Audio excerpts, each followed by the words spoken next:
Bom estar aqui com a igreja, né? Essa semana eu estive meditando em um versículo que eu cheguei até a compartilhar há um tempo atrás com os jovens. E eu acho que seria muito importante que eu pudesse compartilhar hoje também com a igreja, que está na primeira epístola de João, capítulo 2, no versículo 15. É um versículo muito conhecido pela igreja, mas muito profundo. É bom compreendermos o que, de fato, João, o apóstolo, estava querendo falar com a igreja da época e com a igreja atual. Primeira epístola de João, capítulo 2, versículo 15. Não ameis o mundo, nem as coisas que há no mundo. Se alguém amar o mundo, o amor do Pai não está nele. Eu quero estar lendo também em outra versão, que eu quero explicar alguma coisa para os irmãos antes de entrar inteiramente no que eu quero dizer. O que João estava querendo falar aqui a princípio não é do amor de Deus para com o homem. Às vezes as pessoas interpretam que é o amor de Deus para com o homem, mas é do amor do homem para com Deus. Vou ler aqui em outra tradução. Deixem de amar este mundo mau e tudo o que perece, pois quando vocês amam essas coisas, mostram que realmente não amam o Pai. Porque todas essas coisas mundanas, os maus desejos da natureza humana, os maus desejos dos olhos, a ambição pelas coisas desta vida, não provém de Deus, e sim do próprio mundo pecaminoso. Então, nós temos a compreensão que João está falando do amor do cristão para com Deus, não do amor de Deus para conosco. Outra coisa que também temos que compreender, que essa palavra mundo, ela vem da palavra grega cosmos, que tem outros significados além do que João está dizendo aqui. Eu quero falar do primeiro significado, que essa palavra ela traz em alguns versículos que citam esse significado. Em Salmo, no capítulo 24, versículo 1,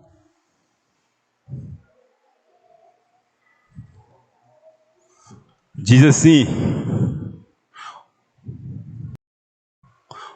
ao Senhor pertence a terra e tudo o que nela se contém, o mundo e o que nele habitam. Esse texto de Salmo está falando do mundo criado. Vamos pegar outro texto também que vai falar sobre o mundo criado. Em Atos capítulo 17, versículo 24, diz: o Deus que fez o mundo e tudo o que nele existe, sendo ele Senhor do céu e da terra, não habita em santuários feitos por mãos humanas. E um texto também muito conhecido por nós, que é Marcos capítulo 16, versículo 15, diz: disse-lhes, ide por todo o mundo, pregai o evangelho a toda criatura. Está falando também do mundo criado. Outro texto conhecido também por nós é no Evangelho de João, capítulo 1, versículo 10, que diz: o verbo estava no mundo e o mundo foi feito por intermédio dele. Então, todos esses versículos, embora que traga a palavra cosmos, está falando da criação de Deus, do mundo criado. E nós sabemos que tudo que Deus fez é maravilhoso, é perfeito. Não tem um dia que eu não agradeço a Deus pela perfeição da tua criação. E é muito importante que nós tenhamos a convicção que Deus criou e glorificamos a Ele a todo tempo pelo que de fato Ele fez. E a criação de Deus, ela manifesta a glória de Deus. Em Salmos 19, versículo 1 e 2, diz: Os céus proclamam a glória de Deus. O firmamento anuncia as obras das suas mãos. Um dia discursa outro dia, e uma noite revela o conhecimento a outra noite. Então a criação, ela engrandece Deus em meio à sua perfeição. E é muito importante que nós, como discípulos, venhamos glorificar a Deus pela sua criação. A todo momento, tudo feito perfeitamente, na sua perfeita ordem. Eu tive uma experiência quando eu tinha aproximadamente 18 anos, que o professor estava ensinando sobre evolucionismo. Eu era o novo convertido, não tinha muito conhecimento bíblico, mas eu tinha uma convicção plena que Deus era o todas as coisas. E ele, com toda aquela veemência, ensinando sobre evolucionismo, de repente, eu me levanto.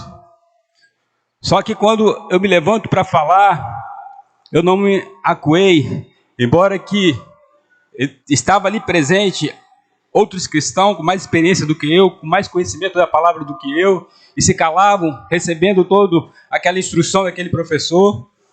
E eu não me acovardei, incomodado pelo aquele ensino, e eu ergo a minha voz e falo: professor, eu discordo de tudo que o senhor está ensinando. Aquele professor, ele tinha tudo para mandar eu sair da sala de aula, porque eu estaria atrapalhando o que ele estava ensinando. E ele me pergunta: o que você crê então? Eu disse: eu creio que Deus criou o universo. Tudo foi criado por Deus. Eu não creio nessa história do evolucionismo. Eu creio no que está escrito em Gênesis. E de repente a sala ficou em um reboliço. Os cristãos que estavam calados começaram a posicionar. E o professor ficou acuado e disse para mim: eu também não creio no que estou ensinando. Eu creio no que você está falando. E Deus abriu uma porta para mim, depois eu vou entrar nesse assunto também.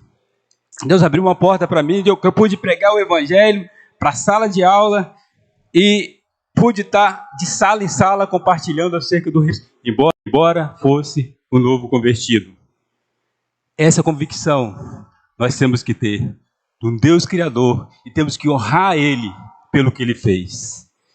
Deus me glorificou. Poderia ter tido uma experiência negativa, ter sido expulso da sala de aula e vários alunos contra os meus argumentos, porque eu não tinha muito argumento, mas uma coisa eu tinha no coração: eu tenho que honrar o nome do meu Senhor, do Criador que fez todas as coisas perfeitamente.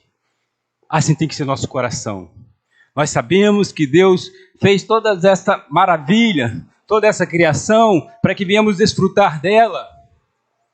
Mas o nome dele tem que ser glorificado, tem que ser engrandecido através da igreja, pelo que ele fez. Outra palavra que também dá entendimento dessa palavra cosmos. Vou ler alguns versículos também que vai dizer sobre isso. É João 3,16. Porque Deus amou o mundo de tal maneira que deu seu Filho unigênito, para que todo aquele que nele crer não pereça, mas tenha vida eterna. Essa palavra, mundo aqui também, não é o que João está falando em João 2,15, mas está se referindo a homem. Deus está amando este mundo. Vamos ler também, nós lemos 1 João, capítulo 1, versículo, vamos ler novamente, que diz que o mundo foi feito por intermédio dele e por ele, e depois diz que o mundo não o conheceu. Usa a palavra mundo duas vezes, mas com dois significados. A princípio ele fala da criação, agora ele está falando do homem. Esse homem não o conheceu. Em João capítulo 11, Jesus Cristo ele faz um milagre que mexe com toda Jerusalém. ele ressuscita Lázaro. No capítulo 12, ele vai para Jerusalém e havia uma expectativa na pessoa de Jesus Cristo. E eles começam a glorificar, a enaltecer a pessoa de Jesus Cristo, não apenas pela ressurreição de Lázaro, mas por tudo quanto eles já haviam visto, por tudo quanto Jesus Cristo representava, estava representando. E ele começa a glorificar. E a multidão começa a engrandecer a Cristo. E os fariseus, no capítulo 12, versículo 19, diz: eis aí vai o mundo após ele. Outra vez nós vemos a palavra mundo, mas se referindo às pessoas. E em João 17, versículo 21, nós vemos a oração de Jesus Cristo, a oração sacerdotal de Jesus Cristo, quando ele ora para que o mundo creia que ele e o Pai era um, que a igreja tinha que ser um, para que o mundo creia, se referindo aos homens. Então, a criação, que eu citei a princípio, que é o mundo criado, nós amamos, nós glorificamos a Deus pela sua perfeição, que ela fez para que venhamos nos desfrutar dela. E o homem criado, que isso também é representado como mundo, assim como o Senhor amou, um amor de compaixão, a igreja também tem que ter este amor de compaixão. E eu quero falar um pouquinho sobre esse amor de compaixão que nós temos que ter, assim como Jesus Cristo teve. O que nos leva a não amar a este mundo que se refere aos homens? O que nos leva a não ter compaixão deste mundo que se refere aos homens? Uma vida centralizada em si mesmo. Uma vida centralizada em viver para si próprio. Porque esse Jesus Cristo que amou a humanidade, ele dá uma ordem para a igreja. Texto conhecido por nós, Mateus 28, 18 a 20, diz: Jesus, aproximando, falou-lhes dizendo: toda autoridade me foi dada no céu e na terra. Ide por todo o mundo, pregai o evangelho a toda criatura. Jesus Cristo dá uma ordem para que viemos cumprir. Ele dá uma ordem para a igreja cumprir. Ele havia sido ressuscitado, recebido toda a glória do Pai, estava para subir ao Pai, mas ele dá uma ordem importante. Vocês também têm que amar este mundo perdido. Assim como eu amei, assim como dei minha vida, vocês também têm que ter esse coração disposto a amar essa humanidade perdida. E eu pergunto para cada um de nós, nesta manhã, nós temos amado? Temos tido tempo de proclamação?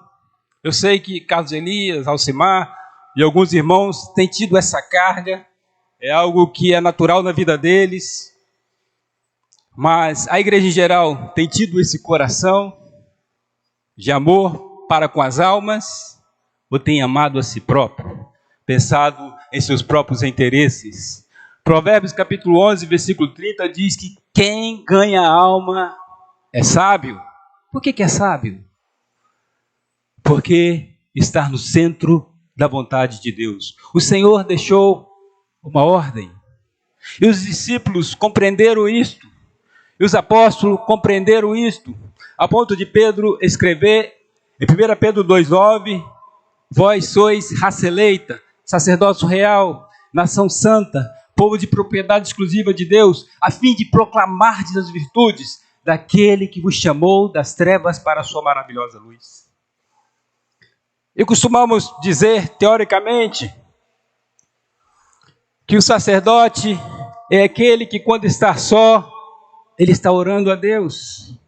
Ele ora pela igreja, ele ora pelas vidas perdidas, ele ora por sua vida. Quando ele está com o discípulo, ele edifica, mas quando ele está com o ímpio, ele proclama do reino de Deus, porque ele ama Ele não ama o pecado, assim como Jesus Cristo não amou, mas ele ama um homem que está sendo destinado, se não se arrepender, a uma vida eterna sem Deus. Esse tem sido o nosso coração. Paulo também fala, em 2 Coríntios capítulo 5, versículo 18 ao 20. Ora, tudo provém de Deus, que nos reconciliou consigo mesmo por meio de Cristo e nos deu o ministério da reconciliação. A saber, que Deus estava em Cristo, reconciliando consigo o mundo, não imputando aos homens as suas transgressões, e nos confiou a palavra da reconciliação. De sorte que somos embaixadores em nome de Cristo, como se Deus exortasse por nosso intermédio. Em nome de Cristo, pois rogamos que vos reconcilieis com Deus. O que é um embaixador? O embaixador, ele está em uma pátria que não é dele, mas ele defende a sua pátria. Ele fala bem da sua pátria, ele engrandece a sua pátria. Nós temos sido embaixador aqui nessa terra, falado das virtudes do Senhor, do amor do Senhor, ou temos vivido para nós mesmos? Se temos essa atitude, nós estamos de fato amando aquilo que o Senhor amou. Estamos negligenciando uma ordem, estamos negligenciando um princípio que foi estabelecido pelo Senhor. Não podemos deixar de fazer aquilo que o Senhor determinou. E todos nós temos oportunidade de falar do Senhor. Ele gera oportunidade para que venhamos falar do teu amor, falar do teu reino. E podemos também criar oportunidade. Nós vemos no Evangelho de João, no capítulo 4, Jesus Cristo, ele criando uma oportunidade. Ele estava indo para Jerusalém e, pela vontade dele, ele vai passar por Samaria. Existia um outro caminho, ele poderia desviar daquele caminho, mas ele tinha um propósito. Ele estava amando uma mulher que as pessoas ainda não conheciam, estava amando uma nação que os povos ainda não compreendiam que eles iriam se converter. E ele vai até Sicar, no poço de Jacó, e encontra uma mulher. Os judeus, eles não se comunicam com uma mulher da sua própria nação, quanto mais se for uma samaritana. Existiam vários obstáculos para Jesus Cristo se aproximar dessa mulher e compartilhar acerca do seu reino com ela. Mas ele não olha os obstáculos. Ele olha o que pode acontecer através da tua palavra na vida dessa mulher. O que pode acontecer através da tua palavra em Samaria. Ele se aproxima. Ele começa a se apresentar para ela, a ponto dela ter uma compreensão que, de fato, quem era ele. Só para vocês compreenderem como era a inimizade dos judeus com os samaritanos, em Lucas, no capítulo 9, quando Jesus Cristo ele manda os discípulos preparar a pousada em Samaria, porque ele estava indo para Jerusalém, os samaritanos, sabendo que ele ia para Jerusalém, eles iam para Jerusalém, não preparou pousada, não quiseram dar pousada. E aquilo subiu uma ira no coração de João, de Tiago, e chega a dizer: Senhor, quer que oramos para que desça fogo do céu e consuma? O Senhor fala: vocês não sabeis de que espírito sois. Não sabeis. E traz uma palavra de ensino para eles, mas tal era o distanciamento entre eles, tal era o ódio que tinha de uma nação com a outra. Os samaritanos, embora que eles tinham uma esperança no Messias, mas não era um povo puro, era um povo misto. E por isso os judeus, eles não suportavam, e eles ainda queriam competir. Quando ela diz, os judeus dizem que é em Jerusalém o local de adoração, Os nossos pais dizem que aqui neste monte tinha um templo em Gerazim que competia com o templo de Jerusalém. Isso aí aumentava mais a ira no coração dos judeus. Mas Jesus Cristo, ele não olha as barreiras. Ele olha o que pode acontecer na vida dessa mulher através da tua palavra. Ele amou aquilo que estava sendo odiado e ensinou os discípulos a amarem. Ele aproveitou aquela oportunidade. E nós temos aproveitado as oportunidades que o Senhor tem nos dado. Em todo tempo, nós temos tido oportunidade de falar do amor do Senhor, falar do reino do nosso Senhor, e temos, de fato, abraçado essa oportunidade e falado com intensidade. Colossenses capítulo 4, versículo 5. Portai-vos com sabedoria para os que são de fora. Aproveitai as oportunidades. A vossa palavra seja sempre agradável, temperada com sal, para saberdes como deveis responder a cada um. Todos nós temos oportunidades, só que temos que aproveitar as oportunidades. E esse Deus que deu a ordem para que venhamos, de fato, fazer discípulos, falar do seu amor, ele capacitou a cada um de nós. Todos nós temos a capacitação, ousadia, intrepidez para falar. Todos nós, quando nos convertemos, recebemos o Espírito Santo que nos capacita. Mas recebereis poder ao descer sobre vós o Espírito Santo e sereis minhas testemunhas, tanto em Jerusalém como em Samaria e toda a Judéia e até os confins da terra. Então só recebemos poder para sermos testemunhas. E recebemos esse poder após o nosso batismo. Mas temos, de fato, usado esse poder em prol do reino de Deus, ou temos nos acovardado e recuado? Deus, ele não se agrada de homens e mulheres covardes.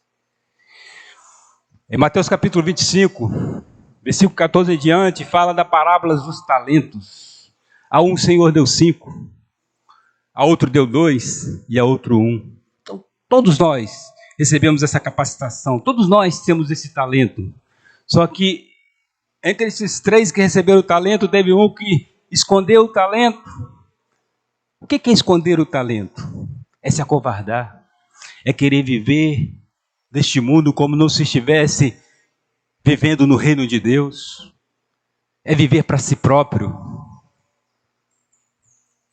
O Senhor, ele engrandeceu o que recebeu 5 talentos e também o que recebeu 2, independente do meu talento que eu recebi, da capacitação que eu recebi, eu vou granjear e vou glorificar o nome do Senhor. Mas se eu me acovardo, eu não agrado o meu Senhor.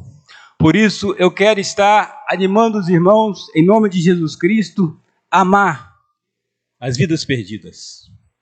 É claro que Jesus Cristo deixa claro, em Mateus capítulo 8, capítulo 13, melhor dizendo, quando ele fala da parábola do semeador, que nem todos vão se converter.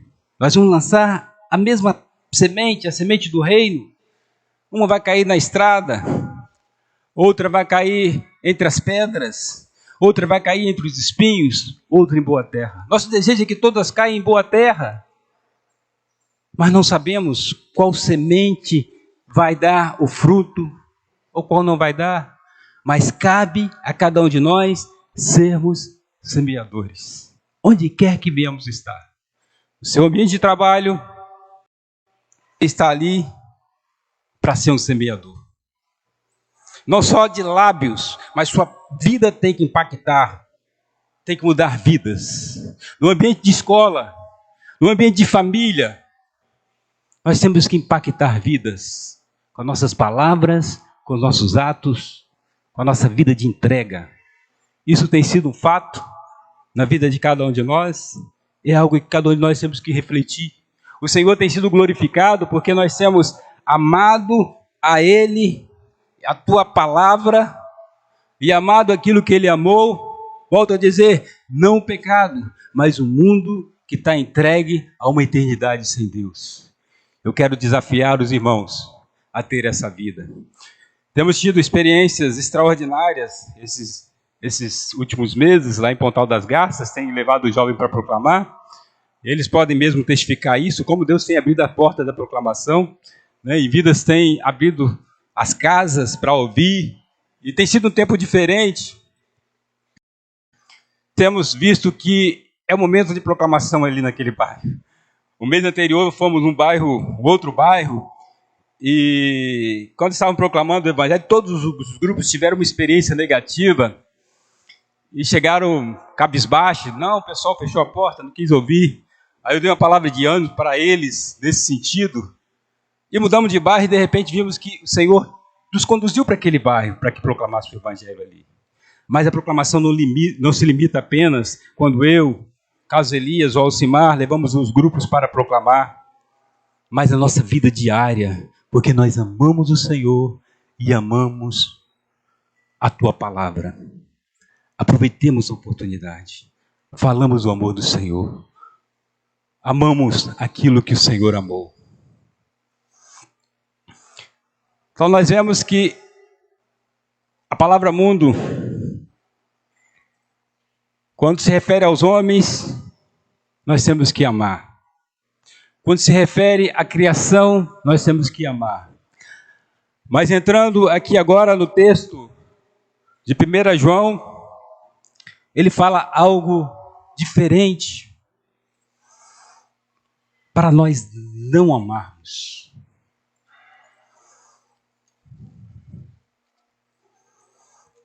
Não ameis o mundo, nem as coisas que há no mundo. Se alguém amar o mundo, o amor do Pai não está nele. Quando eu amo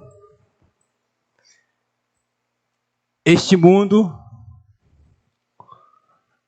eu não tenho um amor para com Deus. Aí eu tenho que ter cuidado. Nessa palavra de João aqui eu tenho que ter cuidado. Eu tenho que me posicionar. Esse mundo que João fala aqui no capítulo 2, versículo 15, Deus não criou.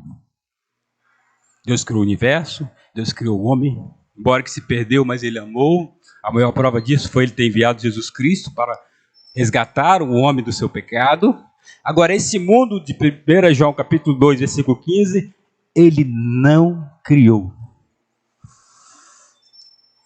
Desde que Adão caiu, o mundo passou a fazer oposição a Deus. Esse mundo é o sistema humanizado, organizado e dirigido por Satanás. Não foi criado por Deus. Ele surgiu através da queda do homem. E existe um governo neste mundo. Anda na Epístola de João, no capítulo 5, texto conhecido por nós, versículo 19, diz: sabemos que somos de Deus e que o mundo inteiro jaz no maligno. Outra tradução diz que o mundo inteiro está debaixo do governo do maligno. Que mundo é este? Sistema humanizado, organizado e dirigido por Satanás. 2 Coríntios, capítulo 4, versículo 4.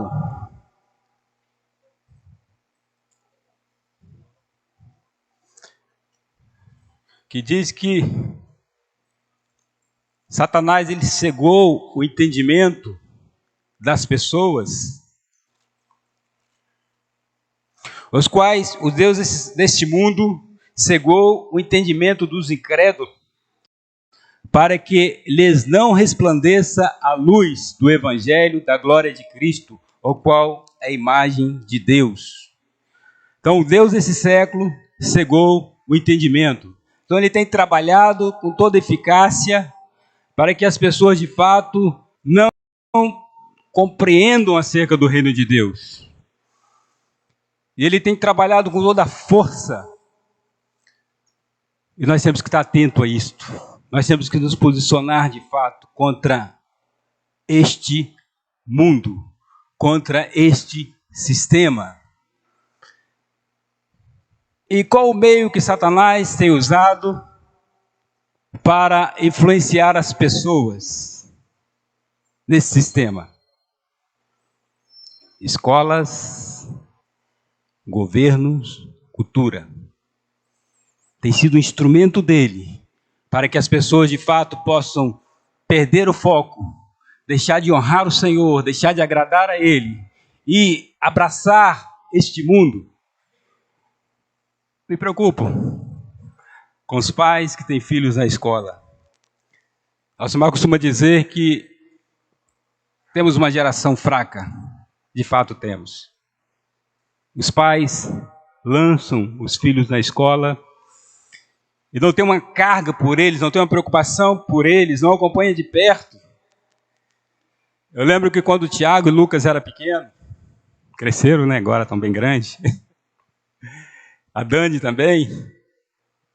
Graças a Deus eu não podia estar sempre na escola, mas eu estava lá em todas as reuniões de escola e levava eles, buscava eles, e as mulheres achavam engraçado, interessante, e a professora também achava interessante aquele meu posicionamento, mas eu queria estar de perto, olhando, o que eles estão ensinando, o que eles estão falando, o que eles estão ouvindo, e quando eu via alguma coisa contrária, eu chamava de Tiago, ó, isso que você ouviu está errado, acerta isso, acerta nisto. Porque quando eu coloco meu filho na escola, eu estou colocando dentro de um sistema humanizado, organizado e dirigido por Satanás. Por isso eu tenho que estar atento. É claro que não estou mandando ninguém tirar filho de escola, mas você tem que acompanhar de perto. Porque se eles não tiverem uma boa bagagem, eles vão ser presas fáceis. Quantos jovens, quantos filhos de discípulos se desviaram após começar a frequentar a faculdade? São muitos no Brasil afora. Alguns no nosso meio, porque os pais foram displicentes. Não trouxeram aquela bagagem que eles precisavam receber e lançaram diante da escola, a qual eles receberam muitas influências e foram influenciados de fato e abandonaram a fé. Por isso eu quero animar os pais. Estava conversando com um casal semana passada e eles compartilhando a dificuldade com os seus filhos. Eu falei com eles, toda noite, ore por eles por imposição de mão. Repreenda todo mal, profetiza a bênção, senta com eles, estuda as escrituras, jejua, ora. É claro que nós vamos fazer isso também, ajudar vocês, mas a responsabilidade é de vocês. Se vocês não clamarem, não jejuarem, não vai acontecer nada. Intensifique, Deus vai fazer o milagre. Deus honra de fato aqueles que procuram honrá-lo. Quando o Senhor traz uma repreensão para Eli, o Senhor diz que Ele honra aqueles que o honram. E repreende Eli porque ele, no momento que ele tinha que repreender seus filhos, ele não repreendeu. Então os pais vão, de fato, trilhando esse caminho de engano e deixando os seus filhos à mercê da sociedade pervertida. Se posicionem em nome de Jesus Cristo. Pais que têm filhos pequenos, se posicionem. Porque senão nós teremos uma geração fracassada, engolida pelo sistema humanizado, organizado e dirigido por Satanás. Falar um pouco também sobre o governo. Vou citar alguns textos também, ao falar sobre os governos. Sabemos que o governo ele vai sempre contra os princípios do Senhor. Porque ele está dentro desse sistema. Então não podemos nos apoiar nos governos. Eu lembro que quando, há uns anos atrás, colocou uma lei que não podia disciplinar os filhos, e muitos pais ficaram preocupados com aquilo, deixou de disciplinar, e começou a deixar seus filhos soltos, e depois colheram os resultados.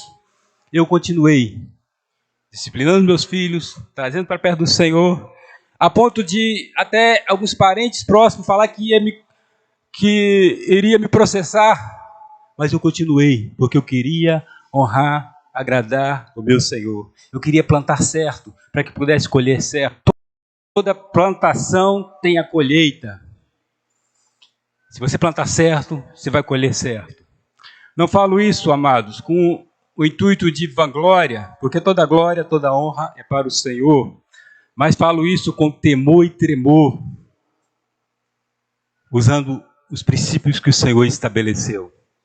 Vou pegar um exemplo claro aqui da Bíblia, em Daniel no capítulo 3,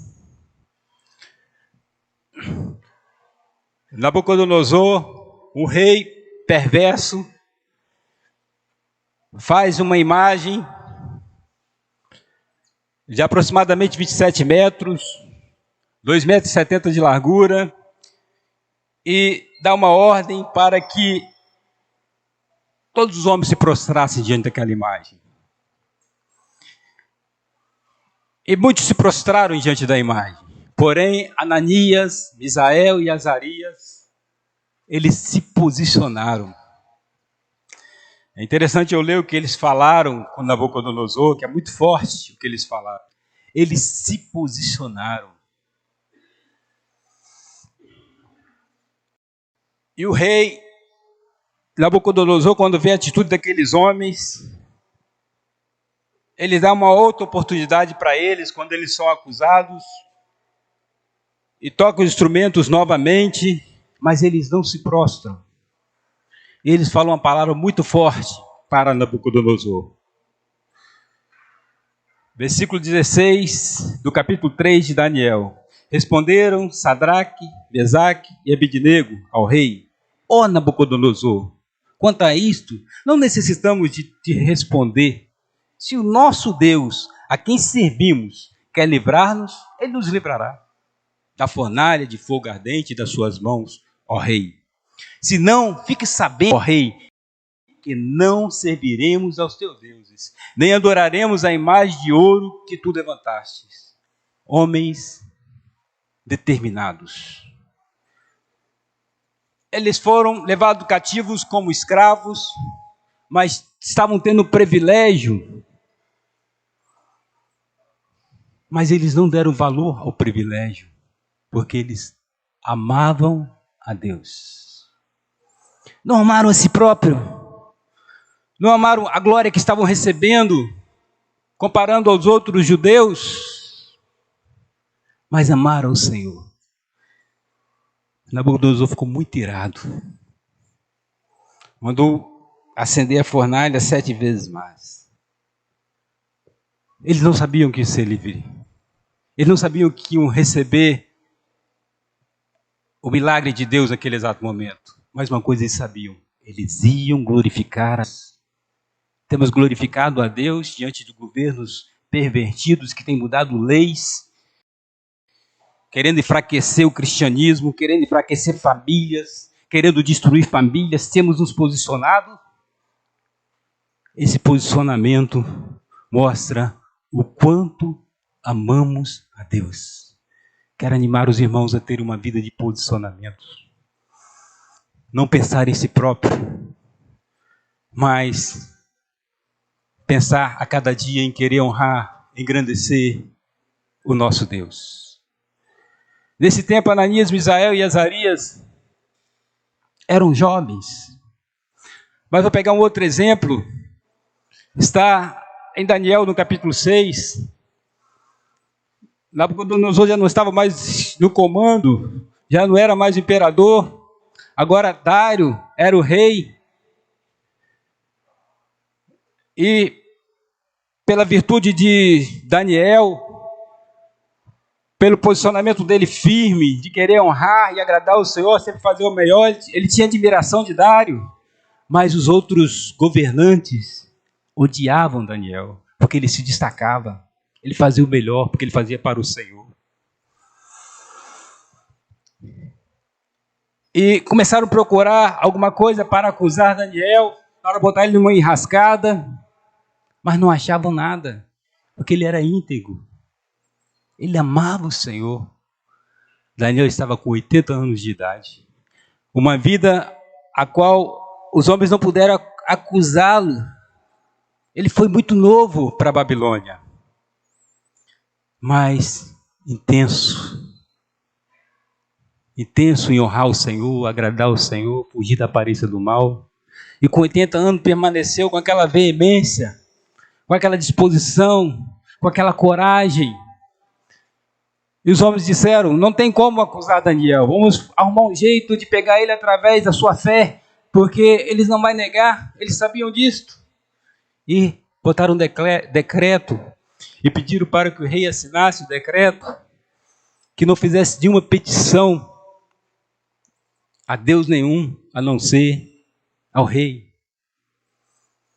E a Bíblia diz que ele continuou orando 3 vezes ao dia. Ele soube dessa notícia, ele soube do decreto, soube que o rei havia assinado, mas ele continuou orando 3 vezes ao dia.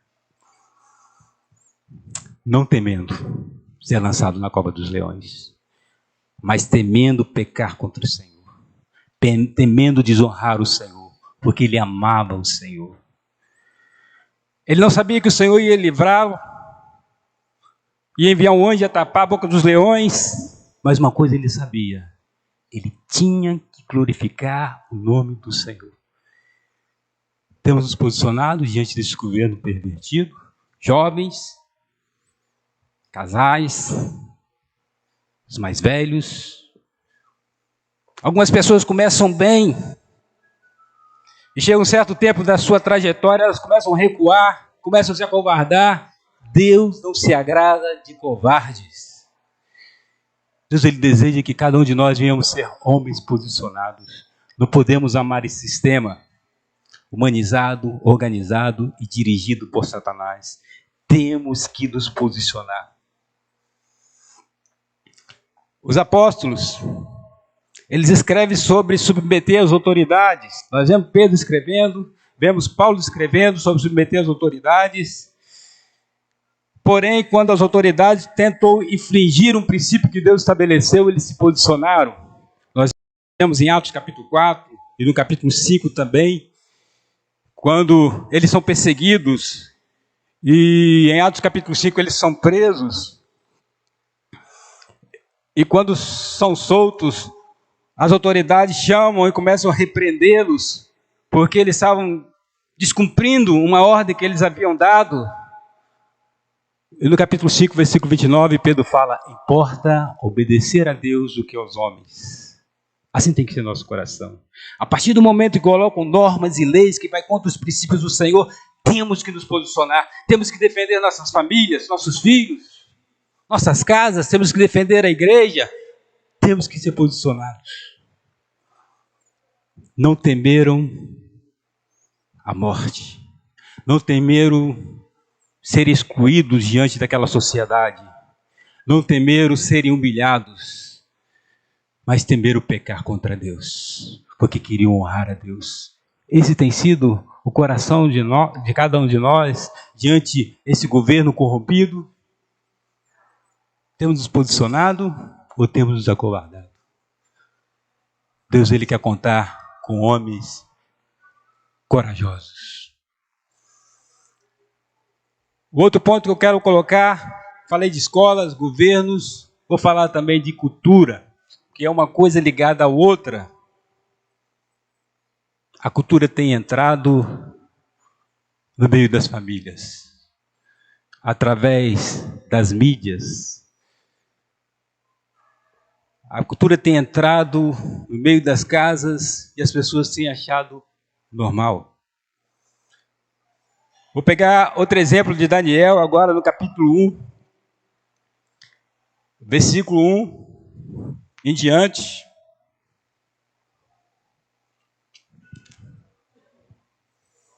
Vou começar aqui, melhor dizendo, no versículo 4. Jovens sem nenhum defeito, de boa aparência, instruído em toda a sabedoria, doutos em ciências, versados no conhecimento, e que fossem competentes para assistirem no palácio do rei. Ele lhes ensinasse a cultura e a língua dos caldeus.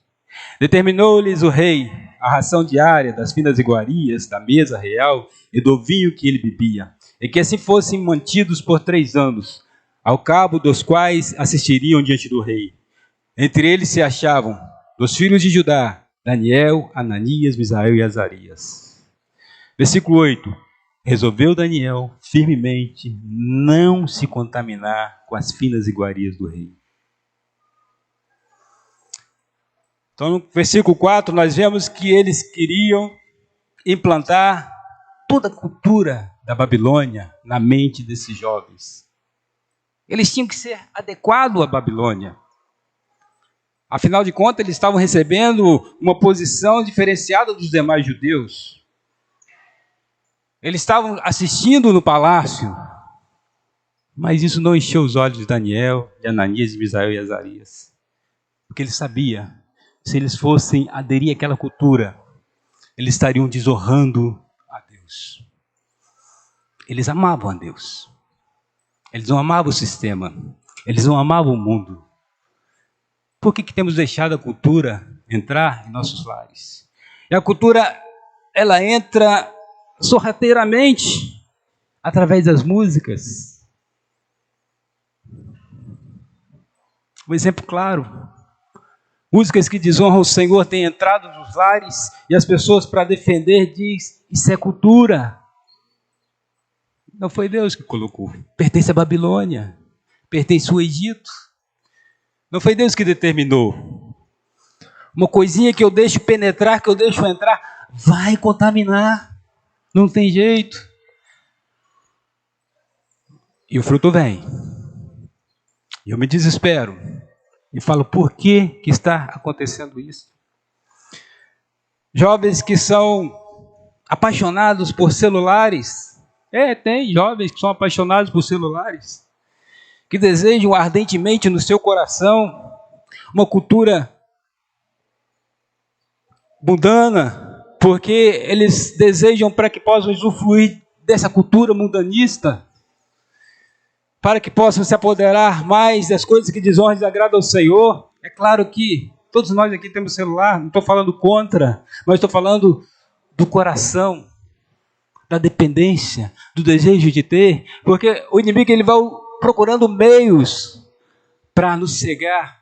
Crianças que os pais querem distrair, e para distrair, para que, achando que vai ter mais tempo, dá um celular na mão, coloca diante de uma televisão, está implantando toda a cultura desse século na mente e no coração, e depois pergunta, por quê? Por que isso aconteceu? Eu fiz tudo certinho. Lamentavelmente, eu conversei com um pai há um tempo atrás, e uma mãe, ela disse, eu fiz tudo certo. Aí eu olhei para a postura da filha, eu falei, errou em algum lugar. Deus é justo, Deus é fiel. Vamos tirar a cultura, aquilo que vai contaminar a vida dos nossos filhos.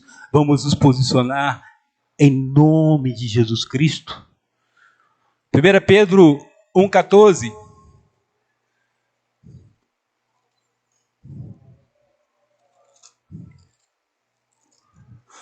Como filhos da obediência, não vos amoldeis das paixões que tinhas anteriormente na vossa ignorância.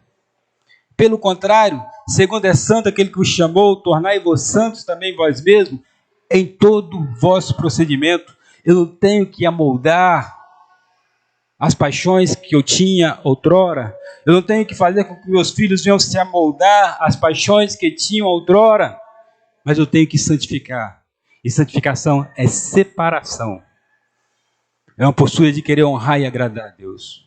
Romanos 12:2. Não vos conformeis com esse século, mas transformai-vos pela renovação de vossa mente, para que experimenteis qual seja a boa, agradável e perfeita vontade de Deus.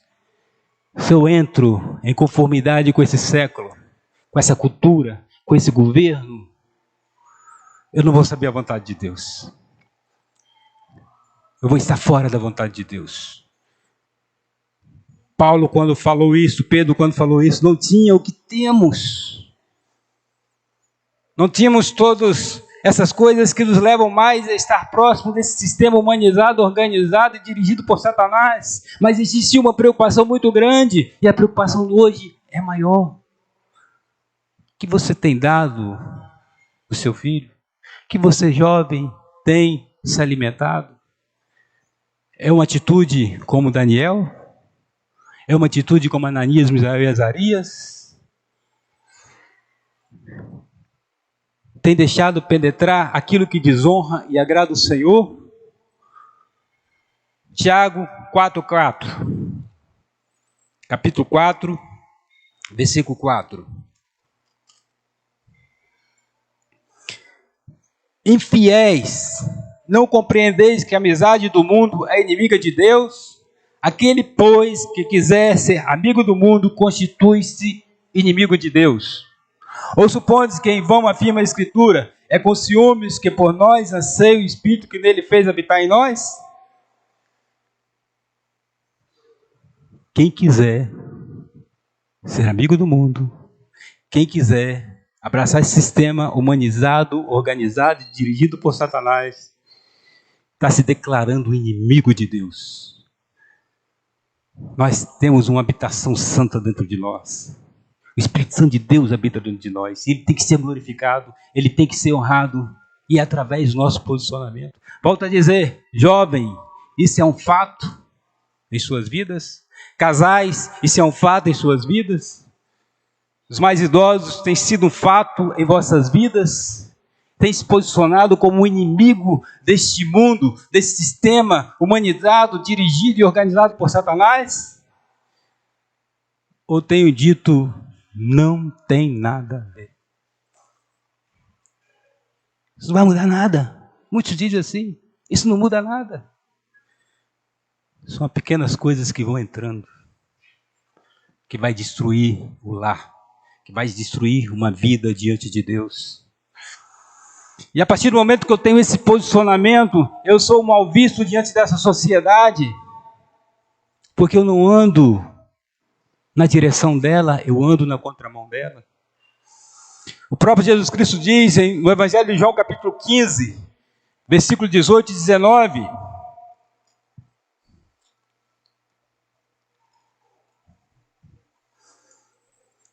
Se o mundo vos odeia, sabei que primeiro do que a vós outros, me odiou a mim.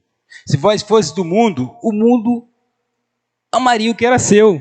Como todavia não sois do mundo, pelo contrário, dele vos escolhi, por isso o mundo vos odeia. Não somos do mundo, não pertencemos a este mundo, por isso temos que nos posicionar. Vamos fazer cara feia, vão criticar, mas o Senhor está vendo. Quanto ao Senhor, seus olhos passam por toda parte para mostrar-se forte para com aqueles cujo coração é totalmente dele. Assim tem sido o meu coração, assim tem sido o nosso coração, de entrega, de honra, ou tenho amado esse mundo? Vamos nos posicionar, é tempo de posicionar. É tempo da igreja se posicionar como peregrinos e forasteiros. É tempo da igreja, de fato, demonstrar esse amor para com o Senhor. Aquele que é santo se santifique mais. Aquele que é sujo vai se sujar mais. Mas nós temos que ser santos e santificar mais e mais. Esse sistema, mudando, escreveu pessoas em 3 coisas que nós lemos na Epístola de João, capítulo 2, versículo 15. Concupiscência dos olhos, concupiscência da carne e soberba da vida. Onde começou tudo isso? Gênesis capítulo 3.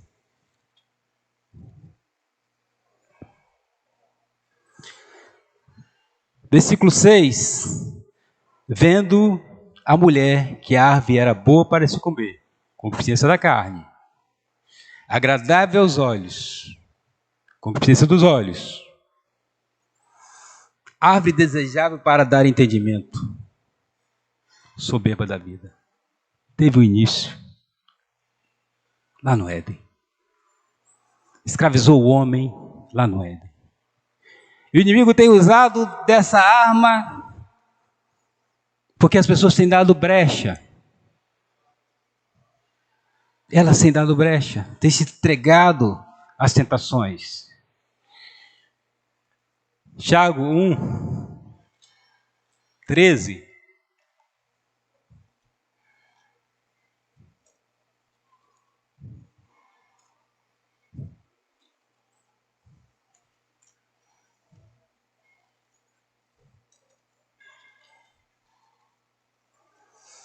ninguém ao ser tentado, diga, sou tentado por Deus.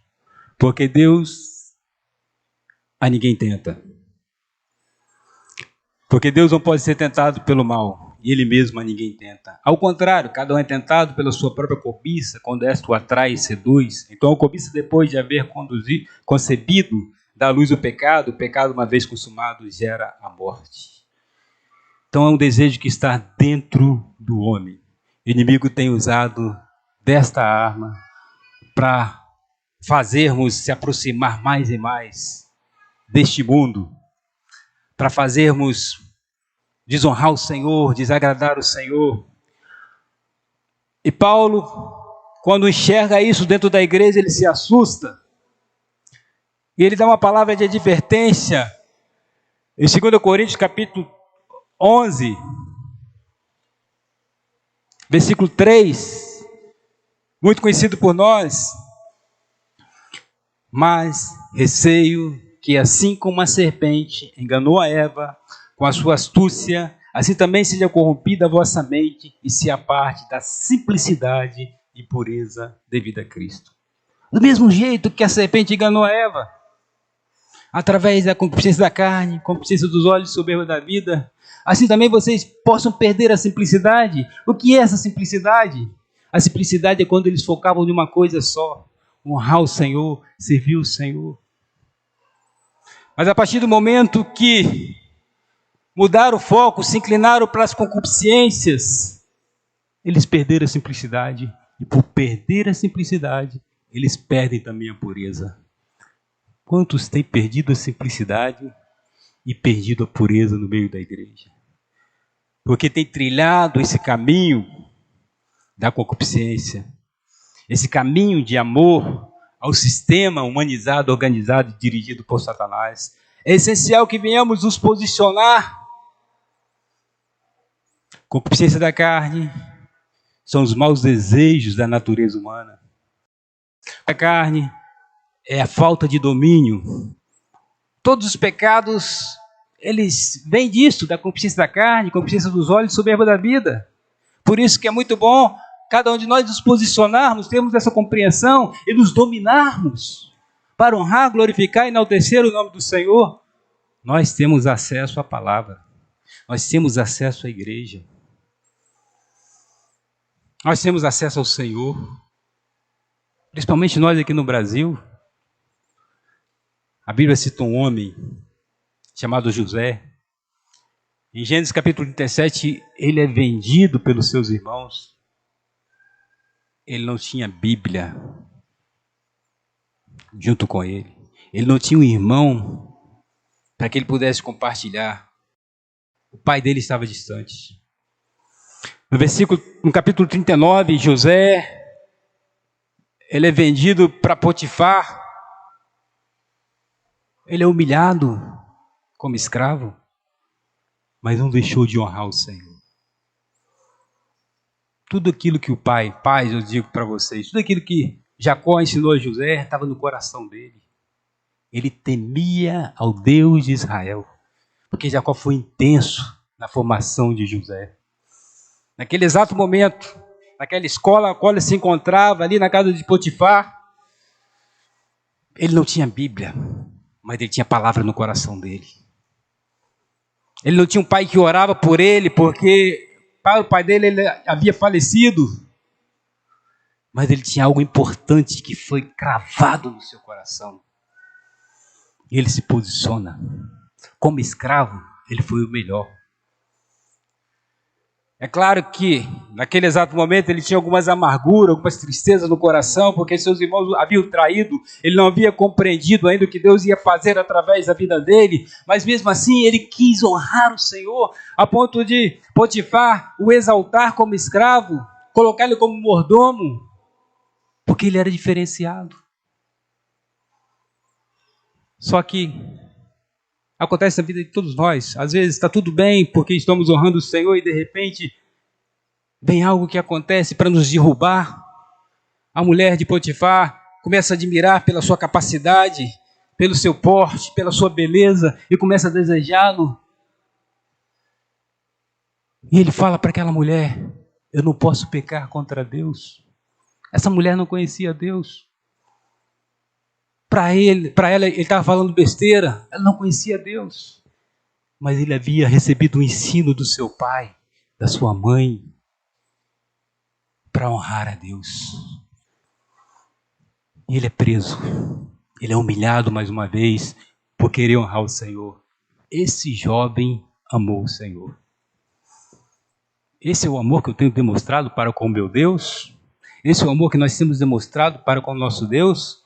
Perdermos algo que valorizamos, conquistamos, mas a partir do momento que vai infligir um princípio, vai desonrar a Deus, eu me posiciono e perco tudo aquilo, porque eu quero estar com Ele na eternidade. Eu quero honrá-lo e glorificá-lo. Esse tem sido o nosso posicionamento, esse tem sido o meu posicionamento a cada dia. E na trajetória de José, embora que ele passou por tudo aquilo, ele começou a fazer o melhor também na prisão. Eu fico triste quando alguns jovens começam a reclamar do seu serviço. José era um escravo. Começou lá embaixo, foi subindo degrau por degrau, pela sua postura de querer honrar e agradar o Senhor. Mas muitos jovens não param em serviço, muda de serviço, está sempre reclamando, sempre murmurando, não tem gratidão em seus corações, porque são influenciados pela essa manobra mundana. Nos posicionemos, sejamos gratos. Se Deus me colocou ali, eu vou honrar o meu patrão. Desde que ele não infringe um princípio do Senhor, eu vou fazer o melhor e Deus vai ser glorificado. Esse é o posicionamento. Assim como José fez, e ele acabou sendo instrumento de Deus, acabou honrando a Deus, cumprindo aquilo que estava no coração de Deus, porque ele se posicionou. O nosso posicionamento vai nos levar mais para perto do Senhor e vai fazer nos cumprir de fato aquilo que Deus estabeleceu para cada um de nós. Vamos nos posicionar contra a concupiscência da carne. Não vamos deixar que essa coisa que quer fluir dentro de nós venha prevalecer. Nos posicionemos, nos vemos. Concupiscência dos olhos. Mateus capítulo 6.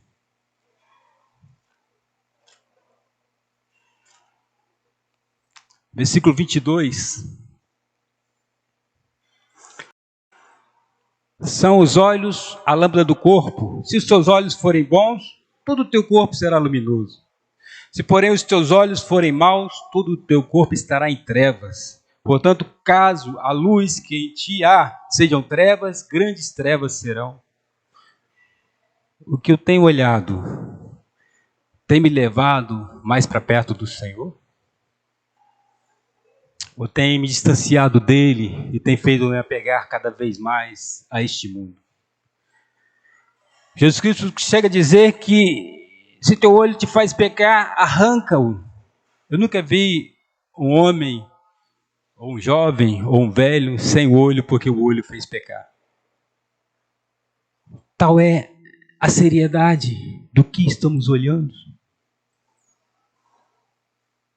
O que eu estou vendo quando estou sozinho em casa é algo que glorifica o Senhor, que enche minha mente do Senhor? Ou tenho feito eu me deleitar nas concupiscências dos olhos e da carne? Cuidado com o que estamos vendo. Jó, ele fala algo interessante sobre esse posicionamento de purificação. Jó capítulo versículo 1. Fiz aliança com os meus olhos. Como, pois, estaria eu numa donzela?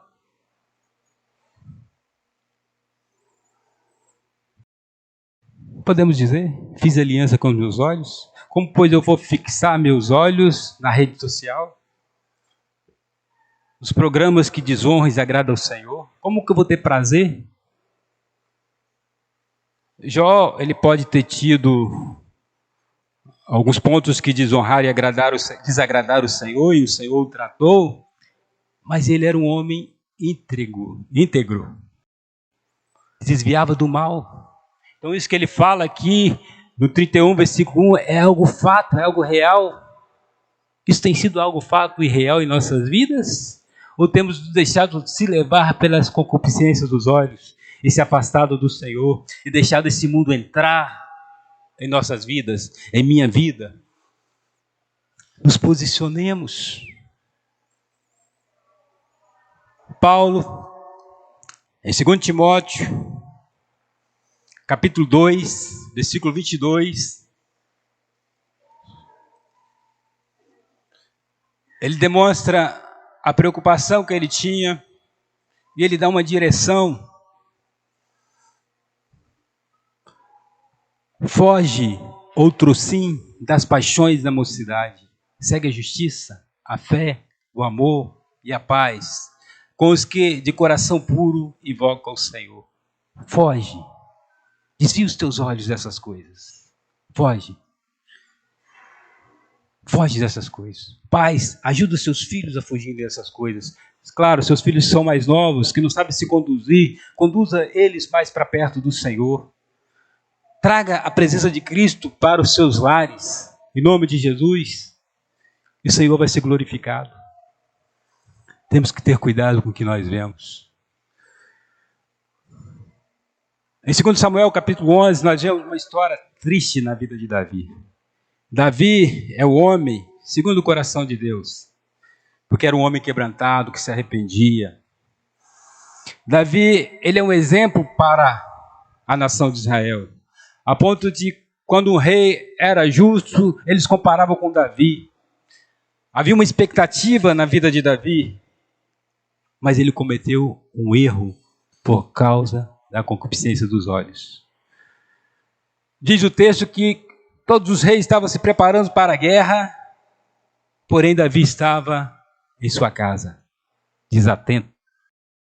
Nós vivemos em tempo de guerra, não podemos ficar desatentos. E por ele estar desatento, ele começou a olhar do seu terraço e ele viu uma mulher. Não tem problema Davi ver uma mulher. É natural. Estou olhando aqui, estou vendo mulheres e homens. Mas a partir do momento que Davi começa a alimentar aquilo, desejar aquilo, ele começa a dar lugar à concupiscência dos olhos. E através da concupiscência dos olhos veio a concupiscência da carne. Davi trouxe um dano para a sua vida. Davi trouxe um dano para a sua família. Não teve como reverter aquela situação. A atitude de um homem trouxe, posso dizer uma palavra forte, uma desgraça para a sua família. Por causa da concupiscência dos olhos. Não teve como acertar. Deus perdoou? Perdoou. Mas a consequência veio. Deus vai perdoar quando errarmos pela concupiscência da carne ou dos olhos? Perdoa, mas a consequência vem. É danosa. Davi sofreu muito, mas não teve como consertar aquilo que ele cometeu. Por isso, eu quero estar animando, em nome de Jesus Cristo, cada discípulo, cada servo, cada irmão, a se posicionar. Outro ponto.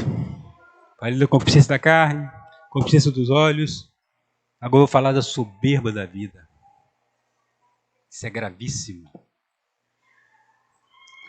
A soberba é algo gravíssimo. Em Provérbios, capítulo 16, versículo 18, diz que a soberba procede à ruína e a altivez de espírito à queda. Tiago 4,6 diz que Deus resiste ao soberbo. Deus não tem prazer nenhum de um soberbo. Vou citar uns exemplos bíblicos e vou contar também experiências que eu tive por essa atitude. E um exemplo muito triste que nós vemos é o de Nabucodonosor. E ele mesmo relata o que de fato aconteceu com ele. É interessante lermos em Daniel capítulo 4.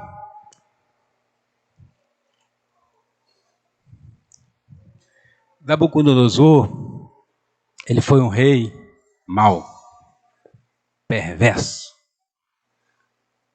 É claro que tudo tem consequência, mas tem coisas que demoram mais. Mas quando a ação é uma ação de soberba, Deus age de imediato, porque Ele não tolera o soberbo.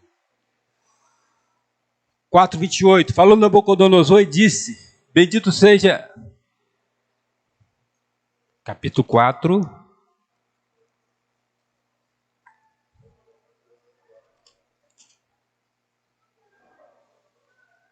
só um momento, versículo 30, falou o rei e disse, não é esta grande Babilônia que eu edifiquei para a casa real, com o meu grandioso poder e para a glória da minha majestade?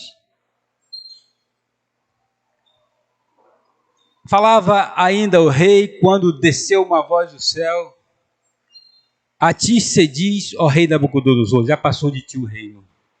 Nabucodonosor, ele perdeu toda a capacidade de compreensão.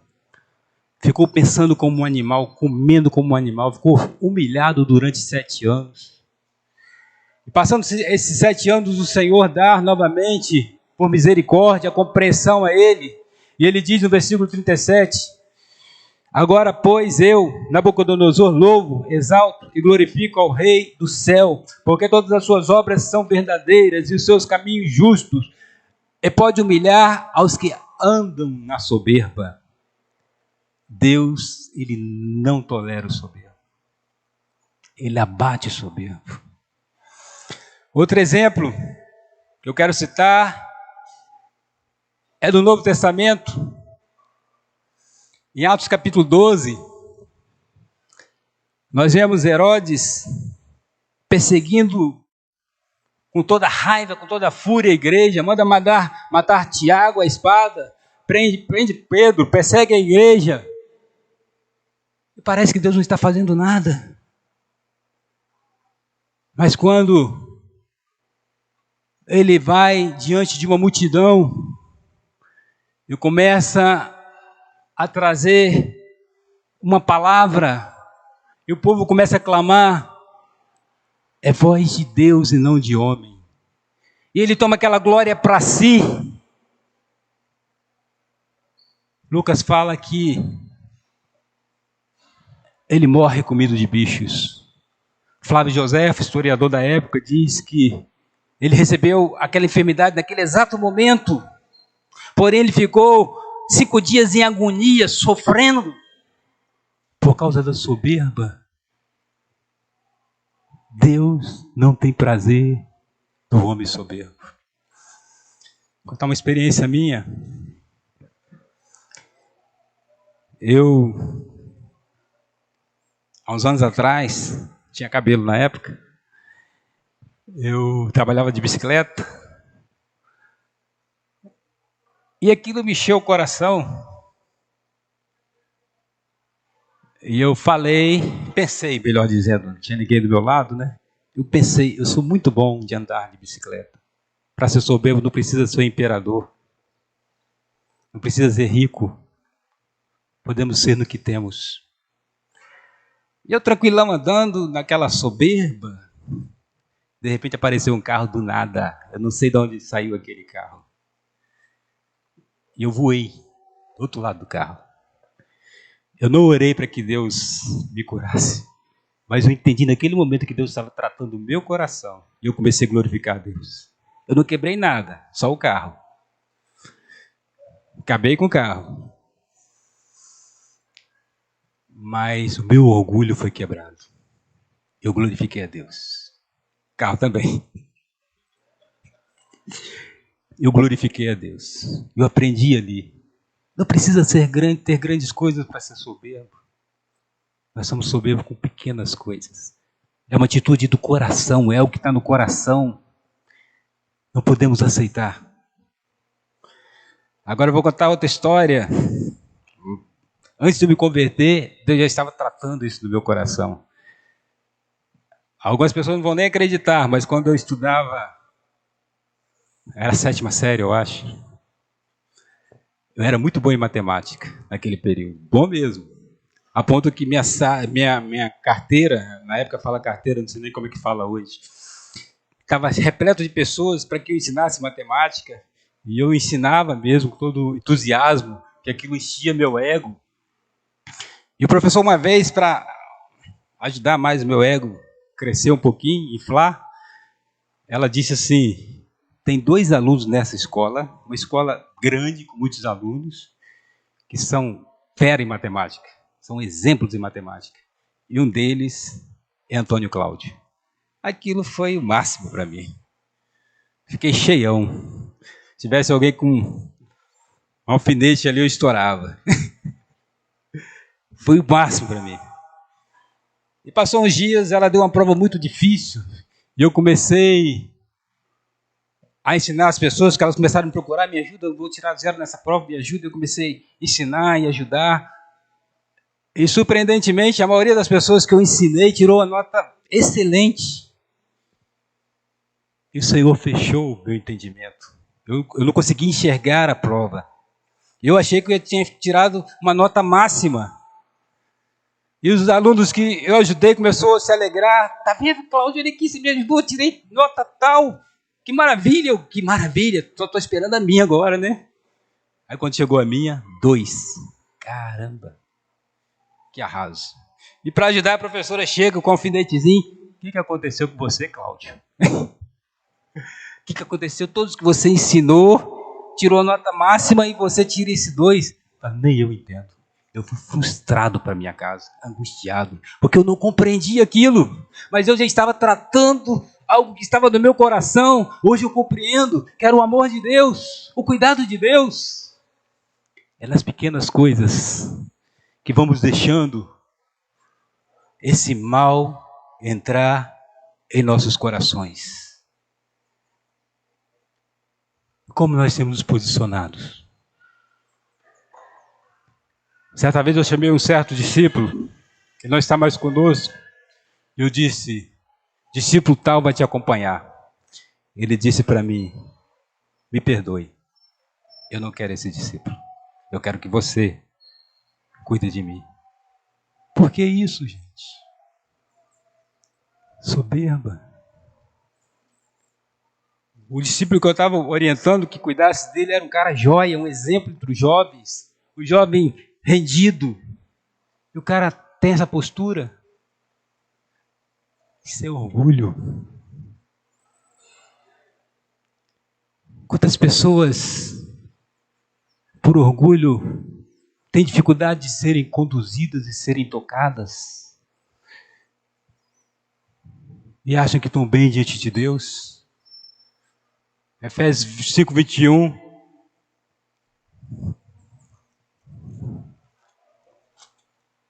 É um texto claro que fala do funcionamento da igreja.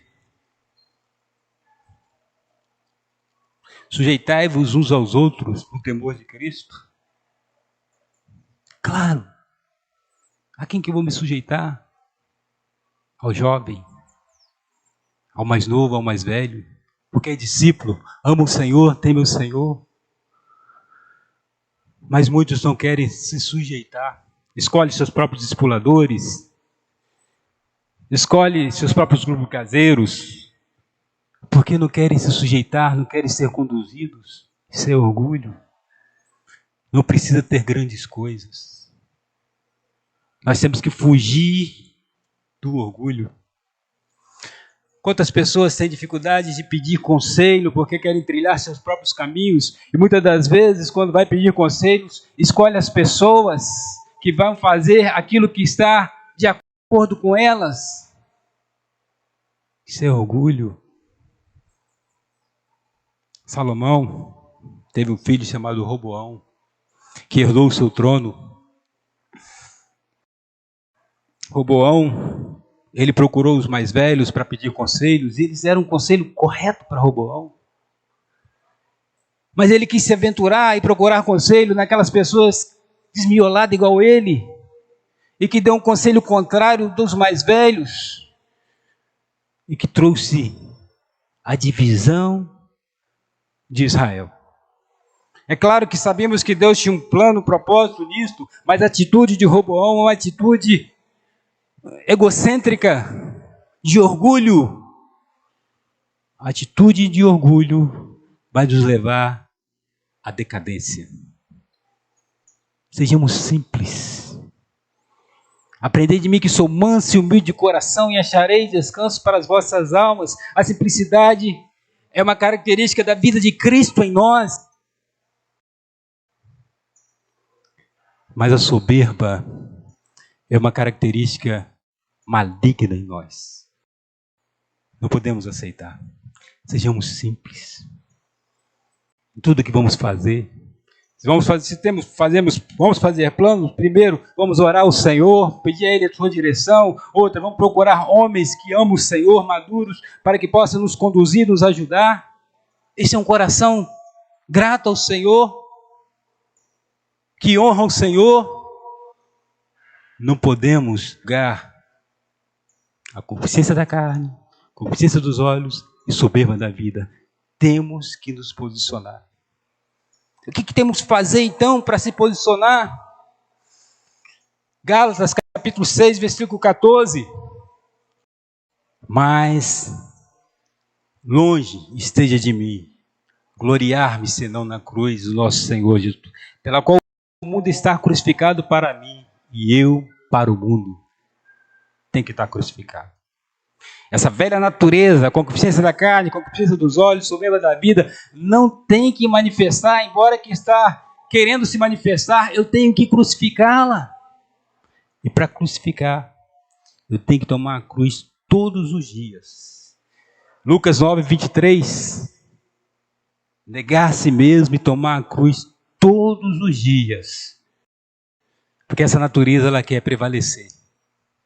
Embora que estamos em Cristo, somos convertidos, nós sabemos que nós temos uma carne que não se converte, que luta diariamente, mas eu não posso deixar que ela venha prevalecer, porque eu amo o Senhor. Eu quero honrar o Senhor, eu quero agradar o Senhor. Jesus Cristo também, Ele...